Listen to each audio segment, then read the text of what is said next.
Shalom, shalom, peuple de Dieu. Nous vous saluons dans les précieux et puissants noms de notre Seigneur Jésus-Christ et de Nazareth.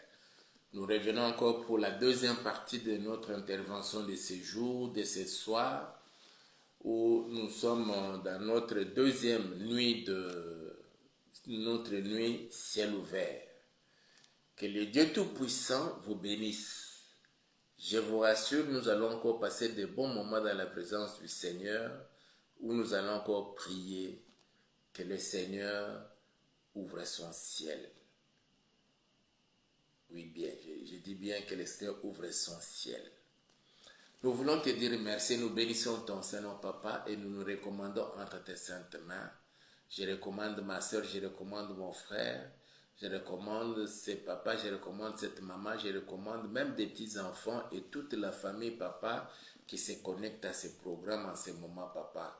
Que dans toutes les maisons et en tous lieux où l'on est connecté à ce programme, que le ciel, ton ciel s'ouvre et qu'ils reçoivent, Seigneur, des grandes bénédictions pour notre bonne marche avec toi au cours de cette année 2026 et dans la suite des temps. Je bénis ton peuple au nom puissant de Jésus. Amen.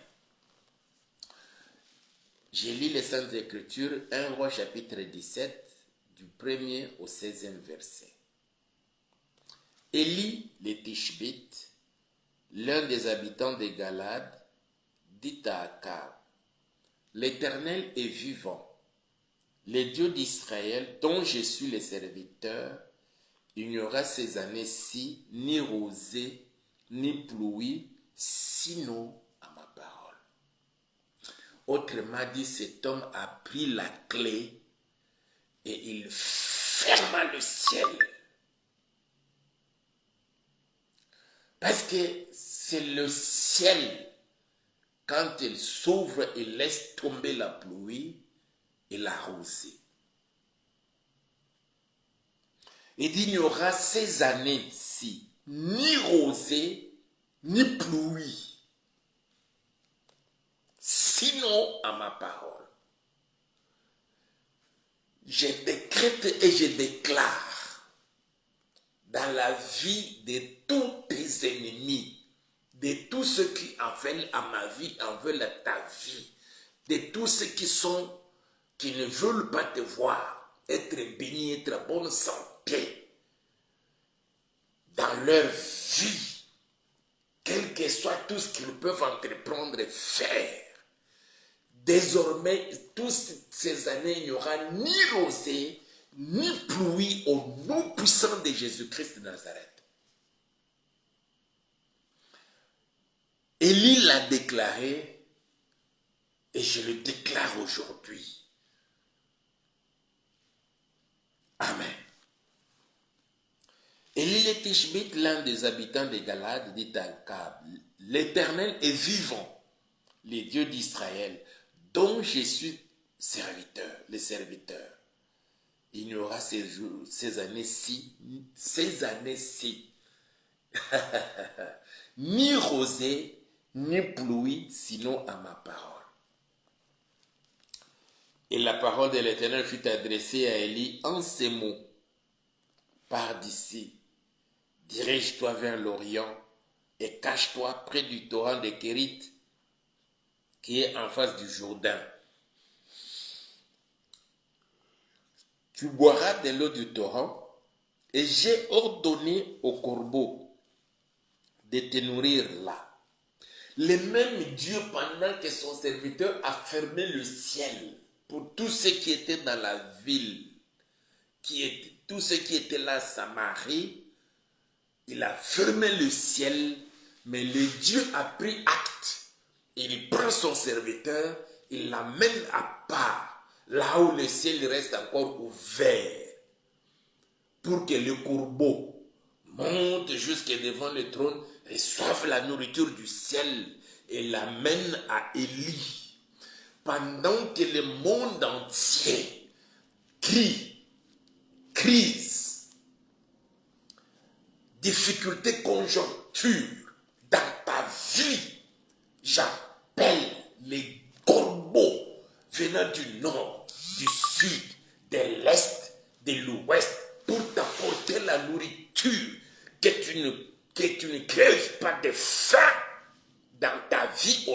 sang de Jésus. Que tu ne manques de rien. Que les corbeaux viennent de partout, mon frère, ma soeur, pour pourvoir à tous tes besoins. Quand tout le monde souffre par manque du travail, mais qu'un corbeau se présente à toi et qu'il te dise qu'il y a une opportunité là-bas, tu peux aller postuler et tu vas trouver du travail. Ou donne-moi ton dossier, je vais aller confier ça parce qu'il y a une vacance dans telle entreprise ou à tel poste là-bas où nous travaillons. Que cela soit ainsi, je dis bien, dans ta vie, au nom puissant de Jésus-Christ de Nazareth. Pars d'ici, là où le ciel est déjà fermé. Dirige-toi vers l'Orient et cache-toi près du torrent de Kérit qui est en face du Jourdain. Tu boiras de l'eau du torrent et j'ai ordonné au corbeau de te nourrir. Dieu a ordonné au corbeau de te nourrir. Tu ne mourras pas de faim. Tu ne manqueras pas de quoi que ce soit parce que tu vas dire à la fin de cette période, tu vas déclarer cette année-ci, 2026 et dans la suite des temps. Dans ta bouche, il y aura un cantique, psaume 23, où tu vas commencer à dire, l'Éternel est mon berger, je ne manquerai de rien. Si ailleurs c'est le ciel fermé, mais sur toi c'est le ciel ouvert. Et il y a un certain nombre de corbeaux que Dieu a disposés pour t'apporter la nourriture. Quand je parle de la nourriture pour Élie, mais pour toi et moi, c'est selon le besoin de chacun. Que ceux qui sont malades, c'est la guérison. Ceux qui sont encore possédés, captifs, c'est la délivrance. Au nom puissant de Jésus-Christ de Nazareth. Parce que le ciel de Dieu s'est ouvert sur toi, sur ta maison, sur ta famille, sur tes entreprises, sur ton ministère, sur ton église. Le ciel est ouvert sur ton pays. Quand le ciel s'est fermé sur d'autres pays, mais sur ton pays, la RDC, là où tu me suis, le ciel s'est ouvert à cause de toi, au nom puissant de Jésus-Christ de Nazareth. Et Dieu a ordonné à un certain nombre de corbeaux de t'apporter la nourriture. Tu les verras et tu les vivras aussi. Tu boiras de l'eau du torrent et j'ai ordonné au corbeau de te nourrir là. Il partit et fit selon la parole de l'Éternel et il alla s'établir près du torrent de Kérit qui est en face du Jourdain. Le corbeau lui apportait du pain et de la viande le matin, du pain et de la viande le soir, et il buvait de l'eau du torrent. Tu commenceras à manger 2 fois par jour. Je dis bien 2 fois par jour. Le matin, il y aura la nourriture des corbeaux. Le soir, la nourriture que t'apporteront les corbeaux que Dieu a disposés pour toi. Je les déclare au nom puissant de Jésus. Tu vas même commencer à te poser des questions. Mais comment se fait-il que... Oui, ça s'est fait comme ça parce que c'est Dieu qui l'a ordonné. Le matin et le soir. Le matin et le soir. Je dis bien le matin et le soir. Tu ne manqueras pas ta nourriture du matin. Tu ne manqueras pas la nourriture du soir. Au nom puissant de Jésus-Christ de Nazareth.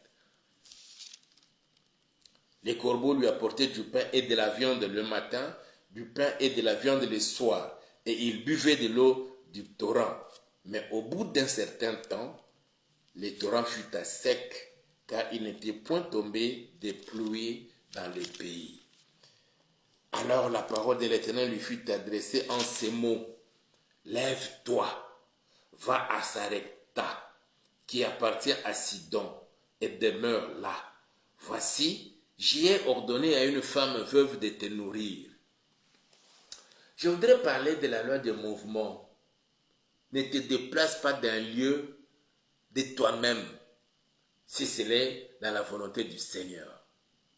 Ne te déplace pas d'un lieu pour aller t'établir ailleurs, si c'est dans la volonté du Seigneur. Il était dans la ville, le Seigneur lui a dit, quitte, va au torrent de Kérit. Il est allé s'installer au torrent de Kérit.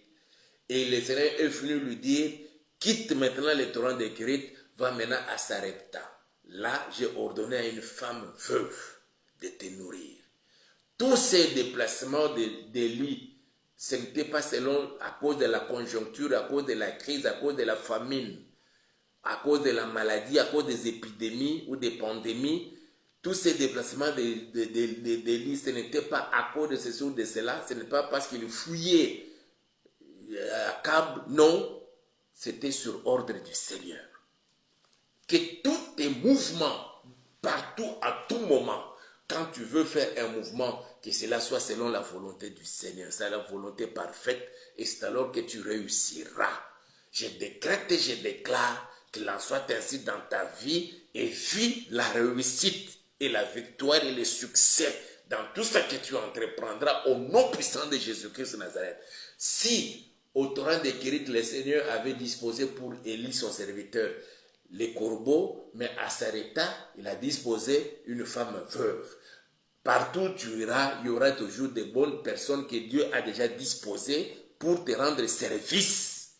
Reçois cela, cette grâce te soit accordée au nom puissant de Jésus-Christ de Nazareth.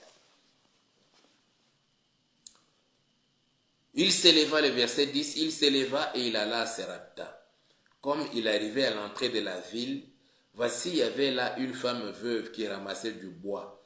Il l'appela et dit, va me chercher, je t'ai pris un peu d'eau dans un vase afin que je boive. Et elle alla en chercher. Il l'appela de nouveau et dit, apporte-moi, je t'ai pris un morceau de pain dans ta main. Elle répondit, l'Éternel ton Dieu est vivant. Je n'ai rien de cuit. Je n'ai qu'une poignée de farine dans un pot et un peu d'huile dans une cruche. Et voici, je ramasse 2 morceaux de bois, puis je rentrerai, je préparerai cela pour moi et pour mon fils. Nous mangerons, après quoi nous mourrons. Élie lui dit, ne crains point. Rentre, fais comme tu as dit, seulement prépare-moi d'abord avec cela un petit gâteau et tu me l'apporteras. Tu en feras ensuite pour toi et pour ton fils. C'est ainsi, car ainsi parle l'Éternel, le Dieu d'Israël. La farine qui est dans le pot ne manquera point, et l'huile qui est dans la cruche ne diminuera point, jusqu'au jour où l'Éternel fera tomber de la pluie sur la face du sol. Avant que le prophète Élie fasse cette déclaration, il a reçu le gâteau qu'elle lui a apporté cette dame, cette veuve. Apporte ton offrande d'achat parcelle et nous allons déclarer là-dessus, afin que dans ta maison, qu'il ne manque point de la nourriture, que dans ta maison, qu'il ne manque point de quoi boire, dans ta maison, qu'il ne manque point de quoi subvenir aux besoins de ceux de ta famille, de ta maison, de ta propre vie.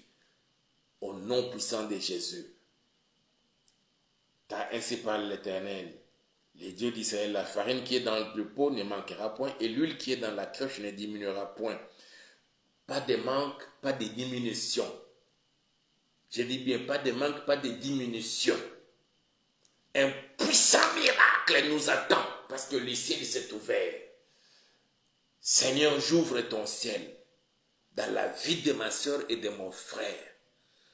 En 2025, nous avons navigué, nous avons travaillé, nous avons prié, nous avons servi certains aussi sous un ciel fermé. Mais que cette année, je décrète et je déclare que ton ciel s'ouvre et qu'il ne manque de rien, Seigneur, dans nos vies.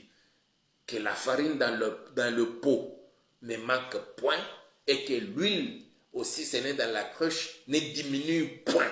Je chasse les démons de manque et de diminution dans la vie de ton peuple. Je les renvoie dans la Bible de ténèbres au nom puissant de Jésus. Pour voir, Seigneur, aux besoins de ton peuple, Père, que cette grâce accompagne chacun de nous. Et surtout, Seigneur, ceux qui vont s'exécuter en écoutant ta voix et qui vont, Seigneur, subvenir à ces grands besoins de l'achat parcelle pour ta gloire. Au nom puissant de Jésus-Christ de Nazareth, qu'il vive et qu'il réalise que tu es Dieu, tu es vivant et je suis ton serviteur. Qu'il en témoigne que depuis que j'ai donné l'offrande d'achat parcelle, voilà ce que le Seigneur a réalisé et a fait dans ma vie, dans ma maison, dans mon foyer, dans ma famille, dans tout ce que j'entreprends. Nous voulons, Seigneur, écouter ce témoignage. Déjà de ce mois de février jusqu'à la fin de l'année et dans la suite des temps. Au nom puissant de Jésus. Amen. Que Dieu vous bénisse. C'était le vôtre pasteur Hippolyte. Aimez la vidéo, partagez-la avec un grand nombre de gens. N'oubliez pas de vous abonner à notre chaîne YouTube et surtout, apportez-nous votre offrande d'achat parcelle. $10, $20, $50, $100, $500, $1000, $5000, $10,000. Que Dieu vous bénisse et l'on se retrouve demain. Vous pouvez venir nous participer à nos cultes. Nous sommes au quartier 11, commune de Njili, sur l'avenue Zamba 1, numéro 34. Nous sommes là de mardi à vendredi, 5h30 à 6h30, de 12h à 15h et les soirs de 17h à 19h. Dieu vous bénisse et à demain.